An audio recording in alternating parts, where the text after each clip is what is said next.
Hello my friends, welcome to another reset video.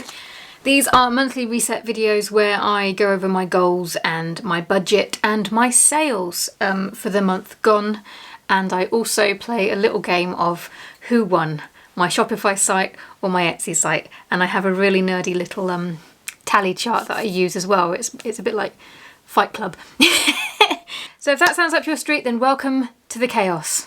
I hope you have fun. I'm going to. I have lots of exciting things to talk to you about this month, so I've been looking forward to sitting down and having a little natter. Let's jump straight in with my February goals. Last month I think I gave myself, of course I've got notes, because memory isn't a thing here.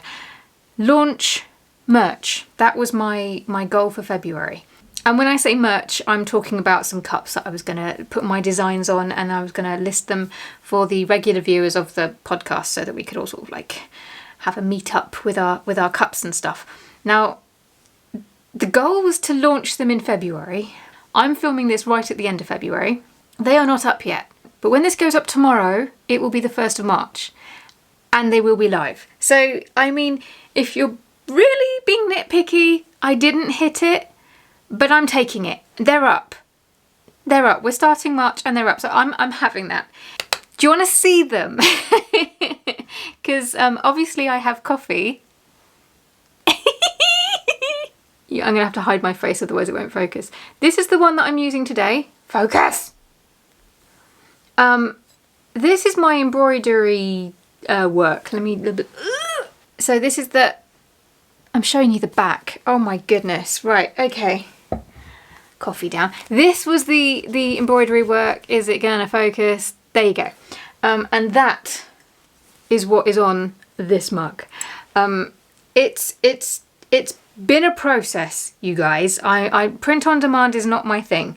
So everything has been new, and I've been using what have I been using? Printify, and I'm gonna be honest, it's a bit clunky. What really bugs me is that what you see on the screen when you're designing your thing, the positioning isn't completely accurate in terms of the thing that you get. And I watched a few tutorial videos, and even the people making those videos admitted that there's a little bit of educated guessing going on when you have to try and figure out where something should be placed. And I just thought, well, it's a good job I bought the flipping thing so I could actually see for myself. I would never have wanted to put them out otherwise. But anyway, excited digressing is going on. Let's put that over there because I've shown you that now. So this is the this is the grass is greener where you water it mug, and each mug has the same design on both sides. Oh, and that's got my coffee in because I still don't have a mug for spring, so that's going to be my mug until I can find one. But I have 2 more designs. If you're a member of the channel, you will have already seen these designs because I shared a sneak peek with them. But focus. Done is better than perfect. You know I love that saying. And focus. A year from now, you'll be glad you started, because you know I love that saying too. Ha ha ha! And if everything is going right, then all 3 of these mugs should be available to purchase, should you wish to. No pressure. If you don't want a mug, you don't want a mug. But if you do, then I have 3. Where will I put them? I will either put a link in the description, or they'll be in the shop. Ooh, I think you can actually put product links in the video. I have no idea what I'm doing. There will be somewhere. I will make sure that they are somewhere. But I did a thing, you guys. I'm really proud of that. And also it just gave me a chance to dip my toe into the print on demand waters and just see what the fuss was about. I think it's a really useful tool for artists to have so that they can put their work and make more products, get their work out there. There's no danger that I will be becoming a print on demand shop anytime soon. Let's just put it that way. A useful tool to have, not really one that, pardon the pun, fills my cup. Although I do enjoy these cups. Okay, so yeah, sorry. Bit of a digression there, but I hope you can see why. I think it's fair to say I smashed my February goal. I am very proud of myself. Thank you. Okay, goal going forward for March. I need to list these. Yes, more things. These, I think I mentioned in a previous video, you can't see them. I've got storage boxes behind me, and before Christmas I did a clear out and I found a bunch of these I love you mum patches that I made last year, 2 years ago, and then completely forgot I even had them.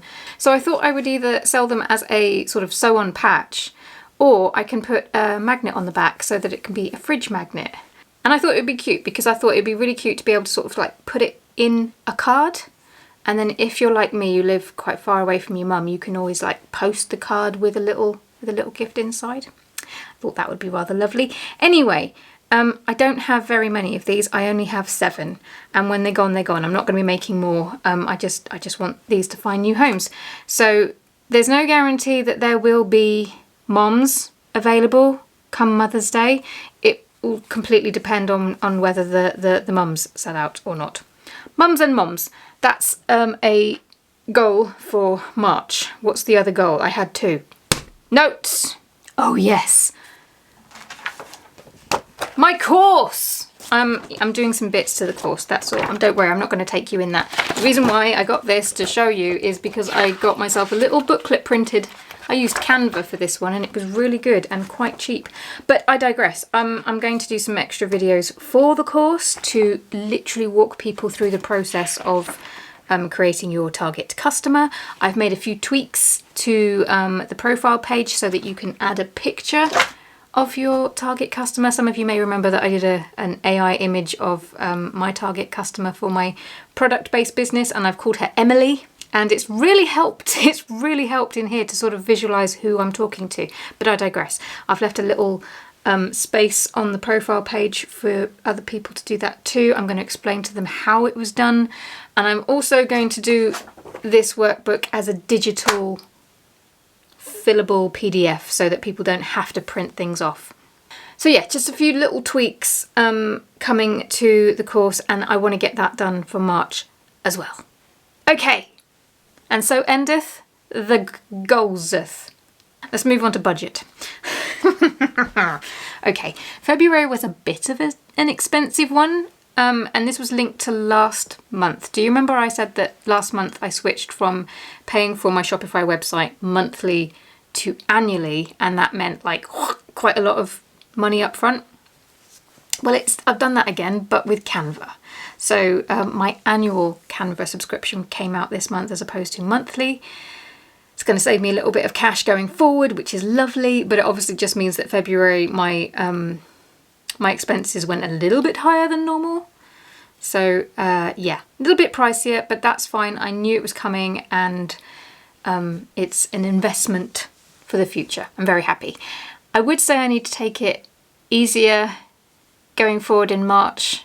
I will try and be as frugal as I can, but I do need packaging. I'm running out of some stuff, and I might need to get some little bits because I'm planning on doing a mini shop update next month in April. So there's just a few little bits that I'm doing. Hopefully not too many bits, because the plan, if you've seen my Etsy experiment video, the plan, this is phase 2 of the plan, and I want to make some new items for the shop using supplies that I already have rather than buying new. So fingers crossed. We shall see, but hopefully it will be a cheaper month than February and January. It's been a pricey start to the year, guys. Okay.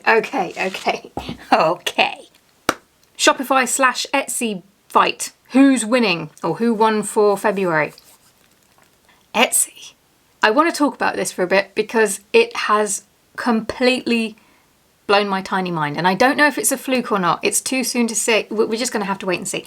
Basically, Etsy won by quite something, which is unusual, because usually even on the months that Etsy wins out in terms of sales, it doesn't always win out in terms of revenue and profit. Because I sell my bigger ticket items on my website, I could sell maybe 1 on my website and maybe 2 or 3 on Etsy and still not make as much, if that makes sense. That's just an example. But Etsy won out in terms of sales, revenue and profit. All 3. It's making a fighting comeback.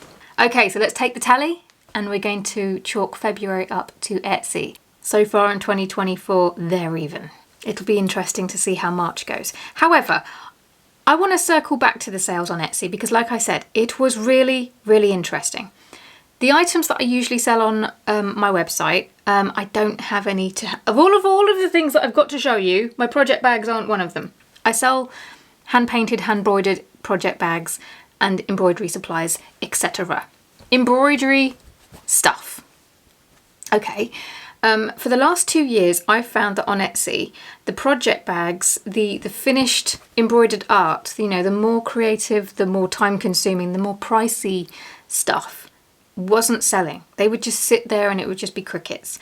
And the stuff that did sell, and did sell really well, was the smaller, cheaper embroidery supplies. So I was selling things like stick and stitch patches and my digital PDF patterns. Those were the things that kept selling on Etsy. Didn't make me a huge amount of money, but those were the things that were selling. And the finished things just didn't.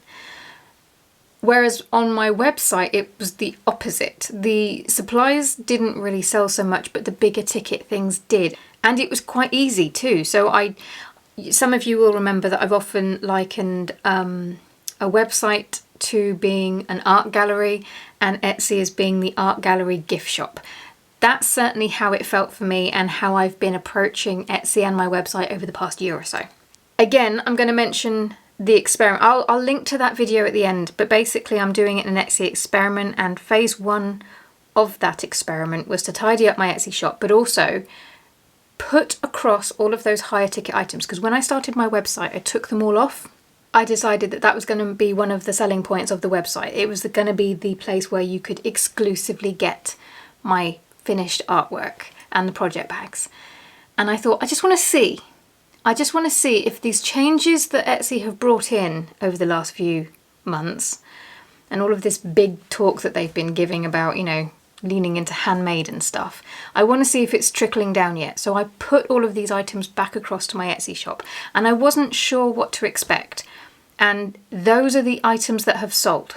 Not the stick and stitch patches, not the embroidery supplies, but the bigger ticket finished items, the handmade stuff. And I did not see that coming, and it really surprised me. Now, initially, the first flurry of sales came around the time of the Super Bowl, when they were giving, what were they doing? They were giving like £5 off sales or something like that, weren't they? And I'm pretty sure I got an email from them saying that that had helped. I'd got a sale from it or something. But when I went into the back end to have a look at the analytics, there was nothing there that I could see that showed me that someone had used that discount to buy from me. Not to say that they didn't. It could be that as a buyer you only saw that, but I wouldn't have done because I didn't give the discount Etsy did. I don't know. Anyway, I wish I'd kept that email, but I didn't. I deleted it. But I didn't think anything of it. I thought, well, that's probably a fluke because of the discount and the Super Bowl thing. But then I've made more sales since then that had nothing to do with the Super Bowl and nothing to do with that discount. And again, they're my bigger ticket items. And then I've been thinking, well, what's generated those? Because I don't run ads on Etsy. I don't run ads on anything, but I certainly don't on Etsy. And I don't offer any discounts or coupons. And I don't send any traffic there. I don't really talk about it. So I was like, what's generated this? I don't know. Because there's no analytics in the background to tell me if it's gift mode, for example. Because that's the thing. I'm wondering if it's gift mode. And here's where it gets really interesting. Because if anybody thinks, oh, maybe my SEO was good, my tags were non-existent. And one of the bags that sold, the title was Pink Sunset Project Bag. That's it. Now, I'm not here to tell you that you don't need to do SEO on Etsy. I was being lazy. I don't like SEO. It is boring and I hate listing. And I just done a load of work in my shop and listing these things, and I was just done. So I was like, I'll come back to that. And I didn't. I did sort of think that it would be interesting to go a month without having any decent SEO in the shop at all. And I just wanted to see what kind of traction they got with regards to views without any SEO, if you see what I mean. Because you know I'm all about the organic growth, organic views, organic sales, etc, etc. I just wanted to see if you took away all of the crutches, what would be left? And also because I was lazy and didn't want to put any SEO in. And yet they sold. They were found and they sold. And that is what I'm thinking is a bit strange. So unless people came over from YouTube, but they never used to. See, this is not the first, it's not like I've only just started talking about my business. I've been doing this for 3 years and it never used to convert to sales. It used to, people used to go over and my views would go up if I spoke about my shop on this channel, but it would never convert to sales. So that it still seems a little bit coincidental. I do know that I'm thinking out loud now, so I will wrap this up. But I just thought I would rock up on here and talk about it because I thought that was interesting. January was a very solid month for sales on my website. It was still holding its own in February, to be fair to it. It didn't do badly. It just shocked me how well Etsy did in comparison, without any extra work from me or any extra thought. There was no campaign on my behalf to try and drive traffic. So whatever it is, it just feels a bit... And I don't know what's behind it, and it's doing my head in because I want to know. Is it a shift in buyer behavior on the platform? Is it Etsy's U-turn and leaning back into handmade? Is it gift mode? Is it me taking my own advice from the course and honing in on my target customer in a much better way? Is it all of the above? I don't know. I don't know, and I don't like it. All I do know is that I am going to be watching Etsy very, very closely from here on in, and it will be very interesting to see if March is similar. Although I do need to restock. And if you would like to see more about the Etsy experiment that I'm running, then I will link to the video here. But I've got stitching to do, so I better get to it. I'll see you next time. Bye-bye.